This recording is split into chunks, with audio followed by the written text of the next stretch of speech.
Erica ngayon, nasa 20,000 pesos kada araw. Nagsimula sa online selling ng Dream Cake. Ngayon ay kilala ng brand ng coffee shop dito sa Bulacan. So tara! Nagsimula yung owner ng Erica Licious sa pagbe-bake lang sa bahay. Tapos, Nag-online selling siya. mula 2022 to 2024, nakapagbukas siya ng 5 branches. meron sa Malolos, Baliwag, Plaridel, at sa Valenzuela. At ngayon ay nandito nga tayo sa kanilang pangalawang pinakamalaking branch dito sa Tikay, Malolos. At saka yung mga cafe niya, talaga namang aesthetic and ang bongga. Marami silang pagpipiliang cakes and pastries, of course, coffee to non-coffee drinks, at marami ring pasta. Meron din pala silang rice meals. At ang pinakapaborito ko sa lahat, yung kanilang alige pasta, na concentrated yung lasa ng alige. Unang bite pa lang, gusto mo sa alige.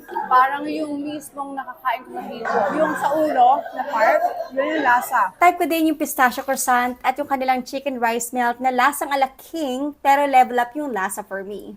Creamy, malasa, parang chicken a la king. Masarap to. Itong Tikay branch nila ay may 3 palapag na cash up to 100 packs. Maraming seats, tsaka extensive yung menu. Kung gusto nyo puntahan itong Tikay branch, dito lang sila sa kanto na Industrial, along MacArthur Highway, sa Barangay Tikay, sa Malolos. Open sila daily from 9 a.m. to 12. Stay hungry!